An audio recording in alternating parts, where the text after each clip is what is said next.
pour détailler le sujet de cette vidéo, à savoir les 7 premiers documents à préparer pour démarrer ton projet d'immigration au Canada en tant que travailleur.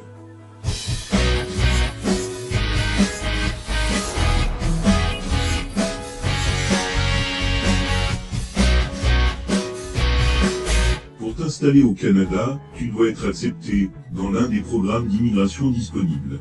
La finalité de ces programmes d'immigration, c'est de te permettre d'obtenir ta résidence permanente au Canada.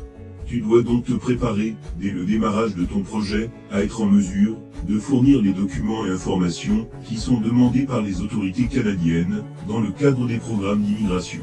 C'est la raison pour laquelle nous allons parcourir les 7 premiers documents que tu dois absolument détenir pour démarrer ton projet d'immigration en tant que travailleur.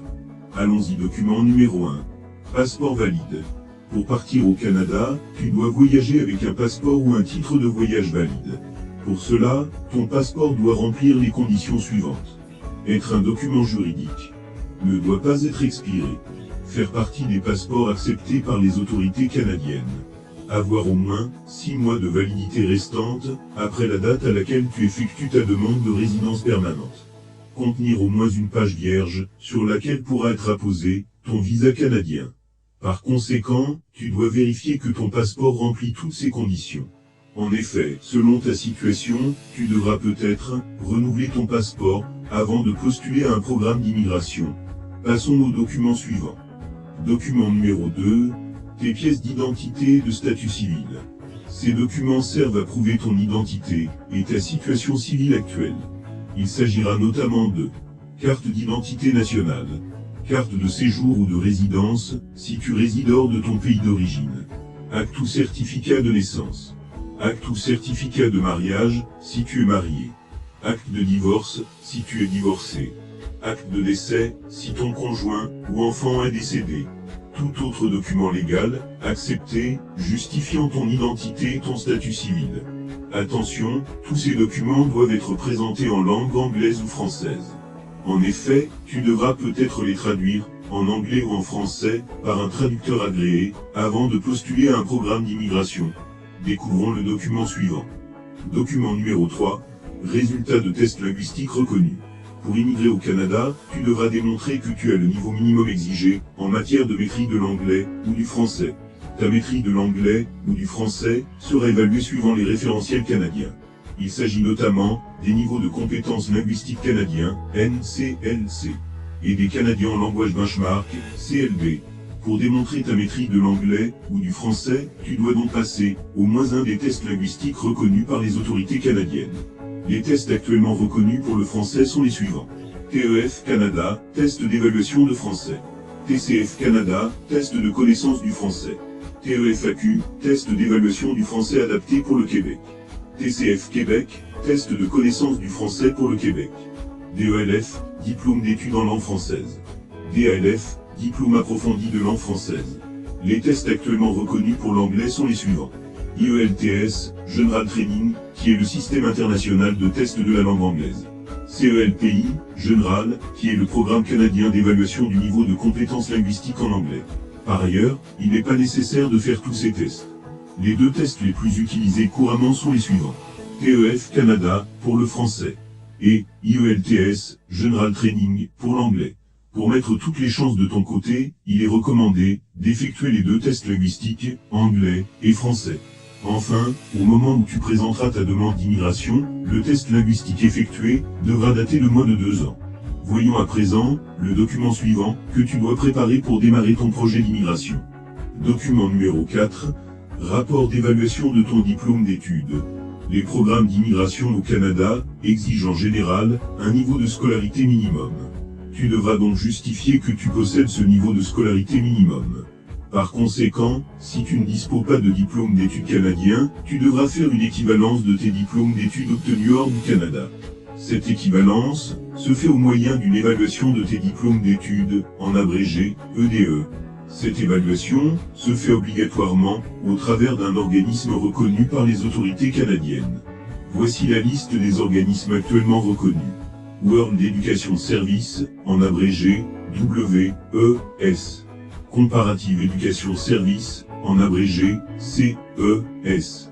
International Credential Assessment Service of Canada, en abrégé ICAS, et International Qualification Assessment Service, en abrégé IQAS. Tu peux faire évaluer uniquement ton diplôme le plus élevé. Par ailleurs, ton diplôme d'études doit être émis en français ou en anglais. Si ce n'est pas le cas, tu devras le traduire au préalable, auprès d'un traducteur agréé, avant de le faire évaluer. Enfin, au moment où tu présenteras ta demande d'immigration, le rapport d'évaluation de ton diplôme d'études devra avoir moins de 5 ans. Passons au document suivant. Document numéro 5. Lettre d'emploi. Lorsque tu veux immigrer au Canada, en tant que travailleur, tu devras justifier ton expérience professionnelle. Pour cela, tu dois détenir une lettre d'emploi de chaque expérience que tu souhaites justifier. Chaque lettre d'emploi doit réunir les conditions suivantes. Être rédigée sur papier en tête de l'entreprise. Être signée par le responsable. Mentionner les coordonnées complètes de l'entreprise. Porter le sceau ou cachet officiel de l'entreprise. Préciser la période de ton emploi. Préciser les postes que tu as occupés et la durée d'occupation de chacun. Mentionner tes principales responsabilités et tâches liées à chaque poste. Préciser ton salaire annuel total et tes avantages sociaux. Et enfin, préciser le nombre d'heures travaillées par semaine. Tu dois donc contacter tes anciens employeurs et ton employeur actuel afin d'obtenir ces lettres d'emploi. Voyons le document à préparer suivant. Document numéro 6. Lettre de banque. Pour immigrer au Canada, tu dois démontrer que tu disposes de suffisamment d'argent pour t'établir dans le pays. Cette démonstration passe par une lettre de banque. Le montant minimum requis à justifier est mis à jour annuellement par les autorités canadiennes. Il dépend principalement du nombre de membres de ta famille. Pour démontrer que tu disposes des fonds requis, tu devras présenter une lettre de banque. Il s'agit d'un document émis en ta faveur par chaque banque ou institution financière où se trouve ton argent.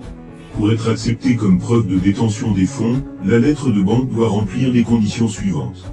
Être imprimée sur papier en tête de l'institution financière. Mentionner les coordonnées complètes de l'institution financière. Mentionner ton nom complet. Indiquer la liste des dettes impayées.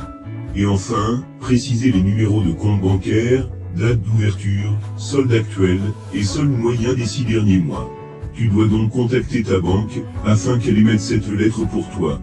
Si tu ne disposes pas actuellement des fonds minimum requis, il est donc nécessaire que tu te prépares pour améliorer ta situation financière.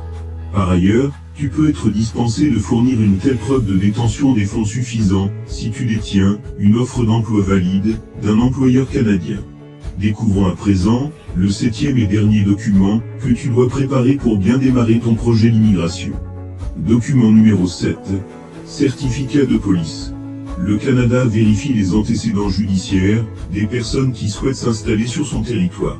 Cette vérification se fait au moyen d'un certificat de police. Le certificat de police est une déclaration signifiant que tu n'as pas de casier judiciaire. Et dans le cas où tu en as un, le certificat de police représente la copie de ton casier judiciaire. Selon ton lieu de résidence actuel, ce certificat de police pourrait avoir une autre appellation. Notamment, extrait de casier judiciaire, certificat de bonne conduite, certificat de vérification policière. Tu dois donc te rapprocher des autorités compétentes de ton lieu de résidence actuel pour demander ce certificat de police. Par ailleurs, ton certificat de police doit être émis en langue anglaise ou française. Si ce n'est pas le cas, tu devras en plus le traduire en anglais ou en français par un traducteur agréé. Ce certificat de police pourrait être demandé en début ou à la fin de ta procédure d'immigration. Par ailleurs, au moment où tu présenteras ta demande d'immigration, ce certificat de police devra dater de moins de 3 mois, en général.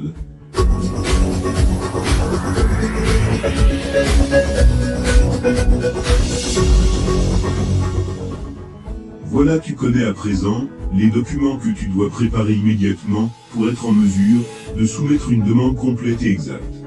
La préparation de ces documents est indispensable si tu veux bien immigrer au Canada en tant que travailleur. Afin de bien démarrer ton projet d'immigration au Canada, voici le récapitulatif des 7 documents que tu dois avoir en main.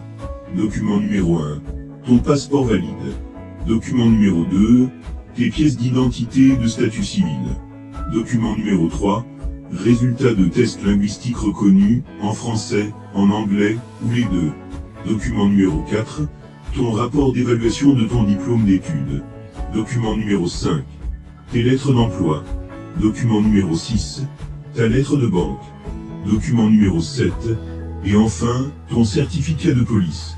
Avec ces 7 documents en main, tu es certain de pouvoir postuler à n'importe quel programme d'immigration au Canada auquel tu es admissible.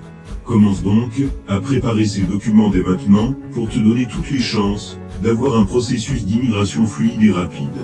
Nous te recommandons de visiter absolument le site officiel du gouvernement fédéral du Canada et le site officiel de chaque province et territoire du Canada pour obtenir toutes les informations officielles ainsi que les dernières mises à jour relatives au programme d'immigration vers le Canada. Nous te remercions d'avoir suivi cette vidéo jusqu'à la fin. Abonne-toi tout de suite à notre chaîne pour ne pas rater nos prochaines vidéos. Clique sur le bouton j'aime si tu as trouvé le contenu de cette vidéo intéressant. Partage cette vidéo avec une personne qui est aussi intéressée par l'immigration au Canada. Dis-nous en commentaire ce que tu aimerais savoir en plus sur ce sujet. Et enfin, regarde nos autres vidéos pour découvrir d'autres informations utiles sur l'immigration au Canada. Nous te disons à très bientôt pour une prochaine vidéo.